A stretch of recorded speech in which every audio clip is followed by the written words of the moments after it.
Olá, pessoal, tudo bom? Sou eu, a professora Josiane Louvera, aqui hoje com vocês para responder as perguntas que os meus alunos têm feito em razão desse caso da parlamentar Flor de Lis e o homicídio do pastor Anderson, ok? Veja bem, não vamos aqui expressar qualquer opinião de cunho pessoal. Vamos falar estritamente das dúvidas em relação à aplicação da lei, tá ok?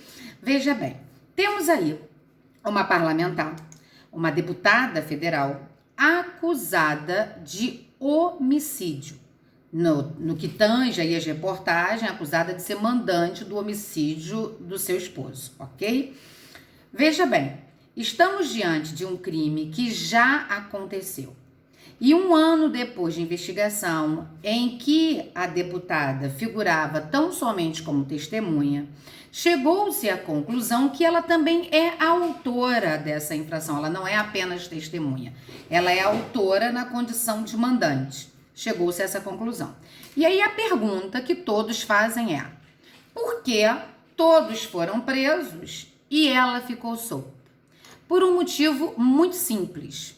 O artigo 53, parágrafo 2º da Constituição Federal vai dizer pra gente o seguinte: desde a expedição do diploma, os membros do Congresso Nacional não poderão ser presos, salvo em flagrante de crime inafiançável. Nesse caso, os autos serão remetidos dentro de 24 horas à casa respectiva para que, pelo voto da maioria de seus membros, resolva sobre a prisão. Então, nós estamos diante de um caso em que uma deputada federal está sendo acusada de um crime de homicídio um ano depois dele ter acontecido. Ou seja, não temos flagrante. Se não temos flagrante, não cabe a prisão da deputada, tá claro? Bom, Josiane, e se ela não fosse deputada? Ela poderia ser presa preventivamente? Ela poderia ser presa em razão de ter sido a mandante desse homicídio? Poderia, desde que. Bom, é necessário que se entenda o seguinte: o nosso ordenamento jurídico, ele autoriza a prisão provisória, ou seja, a prisão que antecede a uma sentença penal condenatória transitada em julgado, ok?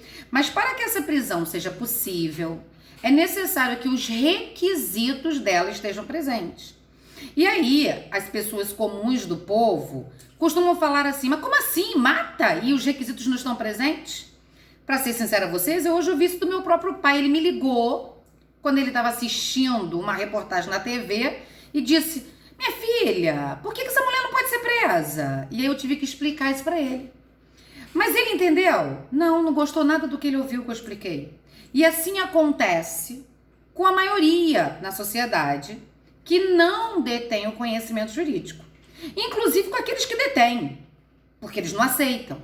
Mas entenda uma coisa: estamos falando de aplicação da lei, tá claro?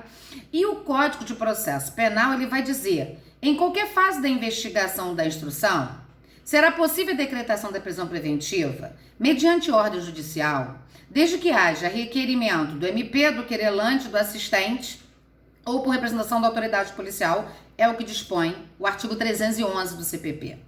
E o 312 vai dizer pra gente que a prisão preventiva, ela poderá ser decretada pelo juiz como garantia da ordem pública, como garantia da ordem econômica, para manter a conveniência da ação criminal e para assegurar a aplicação da lei penal, quando houver prova da existência do crime e indício suficiente de autoria e perigo pelo estado de liberdade do imputado. Bom, vamos analisar a situação concreta e vamos pensar o seguinte: essa mulher solta, ela é uma garantia, ela é um perigo para a garantia da ordem pública? Tecnicamente, ainda não podemos afirmar isso. Por quê? Porque sendo um perigo para a garantia da ordem pública é demonstração inequívoca de que ela pode continuar delinquindo. E não é o caso. Ao que parece, nós temos aí um crime passional. Tá claro? Ela não é uma homicida em potencial. ok? Então, a gente não tem aí uma necessidade, a razão da garantia da ordem pública, muito menos da ordem econômica, uma vez que o crime foi contra a vida e não foi contra a ordem econômica, tá claro? Manter a conveniência da ação criminal até o presente momento, em que ela figurava como testemunha, mas sabia-se há muito que realmente ela estava sendo investigada. Em nenhum momento ela atrapalhou o regular andamento da investigação. Em nenhum momento ela tentou inovar artificiosamente, não se demonstrou isso nos autos, tá claro? Então, se ela não tentou atrapalhar o regular andamento da investigação, não tentou obstruir, então, por enquanto, não teria motivo para prendê-la em razão de manter a conveniência criminal. E até a presente data também não se demonstrou de nenhuma forma que ela pensava ou que ela estava tentando fugir. Então, não teria por que prender em razão da aplicação da lei penal. Então, considerando os requisitos para a prisão preventiva, nós não teríamos aí, hoje, tecnicamente, uma motivação idônea para prendê-la. Percebam, estou dizendo para vocês, diante daquilo que a gente está vendo nas reportagens, porque nós não temos acesso aos autos, e sem acesso aos autos eu não posso efetivamente dizer para você o que tem e o que não tem, tá ok? Estou falando para vocês considerando as informações que a gente tem obtido através da imprensa, não estou falando do caso concreto. Então, tecnicamente falando, através das informações que a gente recebe, motivo para preventiva não tem. E ainda que tivesse, ela não poderia ser presa preventiva porque ela é parlamentar. E aí o artigo 53, parágrafo 2º da Constituição diz que ela só poderia ser presa em caso de flagrante delito de crime inafiançável, ok? Então, essa é a situação pela qual ela não foi presa. Mas a Constituição veda a possibilidade dela ser presa, salvo no caso de flagrante, mas não veda a possibilidade de aplicação de medida cautelar pessoal diversa da prisão. Daí, poder se aplicar a ela qualquer uma das medidas pessoais previstas no artigo 319 do CPP. Então, o juiz pode determinar que ela compareça periodicamente em juízo. O juiz pode determinar que ela esteja proibida de frequentar, de ter acesso a determinados locais, que ela esteja proibida de ter acesso a determinadas pessoas que guardem relação com o fato, como é o caso, não pode ter contato com testemunhas ou com os outros envolvidos.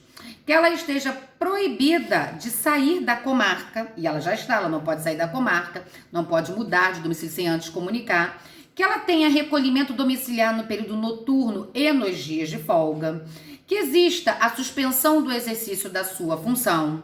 Então, ela pode ter a determinação da monitoração eletrônica. Tudo isso são medidas cautelares pessoais diversas da prisão, previstas no artigo 319 do CPP, que pode ser imposta a ela, já que ela não pode ser presa.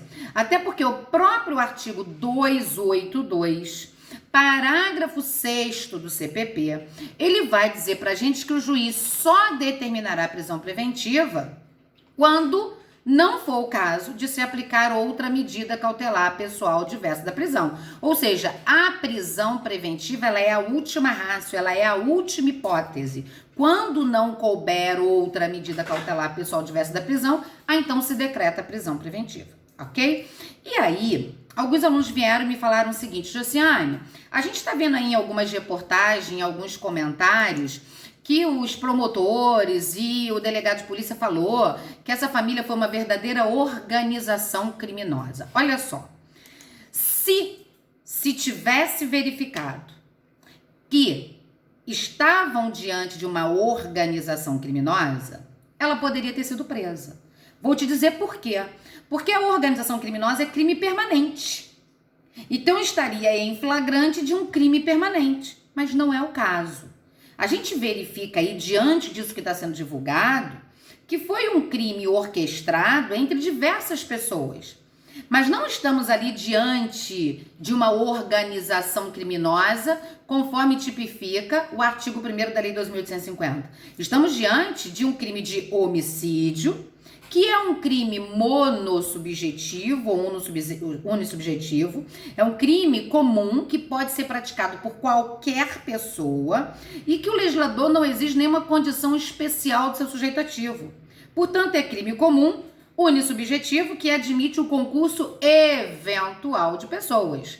E pelo que se tem até agora, nada mais é do que um concurso eventual de pessoas para a prática de um crime de homicídio, que não chega a ser uma organização criminosa, porque até então isso não foi comprovado. Pode ser dita aí as palavras para a imprensa, para isso, para aquilo, mas juridicamente falando não há. Até porque o que seria uma organização criminosa? O artigo 1º, parágrafo 1º da Lei 12.850 de 2013, ele vai dizer para a gente o seguinte: considera-se organização criminosa a associação de 4 ou mais pessoas estruturalmente ordenada e caracterizada pela divisão de tarefas, ainda que informalmente, com o objetivo de obter, direta ou indiretamente, vantagem de qualquer natureza, mediante a prática de infrações cujas penas máximas sejam superiores a 4 anos ou que tenham ou que sejam de caráter transnacional. Esse é o conceito de organização criminosa, que não se pode confundir com o concurso eventual de pessoas, que acontece quando 2 ou mais pessoas se unem com a finalidade de praticar a mesma infração, mas que é uma situação eventual, esporádica, tá claro? Diferente da organização criminosa, que se caracteriza por essa associação estruturalmente ordenada de pessoas e caracterizada pela divisão de tarefas, tá claro? E com os objetivos que a lei determina. Então, a gente não verifica aí, pelo que se está sendo noticiado, o crime de organização criminosa. Até porque, se fosse verificado o crime de organização criminosa, teria possibilidade da deputada ter sido presa, pois que trata-se de crime permanente e que, portanto, ela estaria em flagrante crime permanente nos termos do artigo 303 do CPP. Não é o caso, tá ok?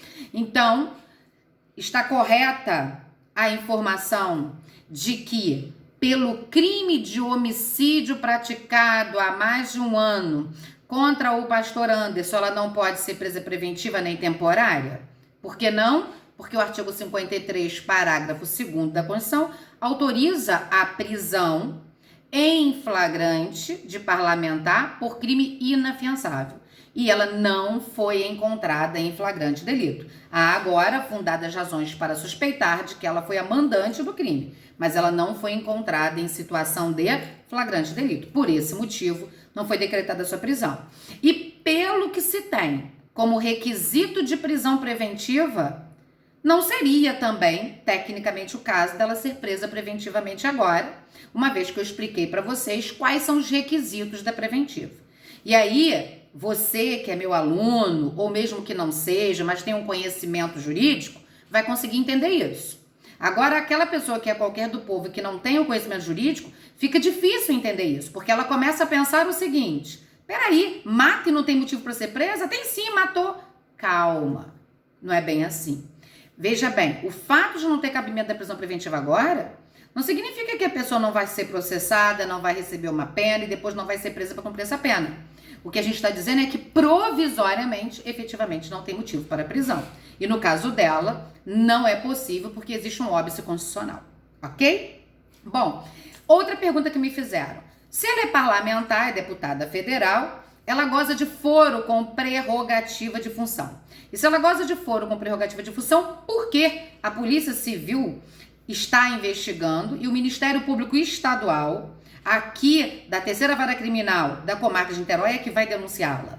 Ela não teria que ser acusada e processada perante o Supremo Tribunal Federal? Olha, se fôssemos considerar o que está escrito no artigo 102 da Constituição, ela sim teria que estar sendo processada e julgada pelo STF, tá ok? Considerando a redação do artigo 102 da Constituição, com a súmula vinculante número 45, quando a pessoa goza de foro com prerrogativa de função e ela pratica o crime estando no exercício da função, não digo no exercício, na atuação, mas sendo ela deputada, ela deveria sim ser processada e julgada perante o STF. Porém, o STF já decidiu, na ação 935, que quando se tratar de pessoas com foro de prerrogativa de função, parlamentares com foro de prerrogativa de função, para serem julgados perante o STF,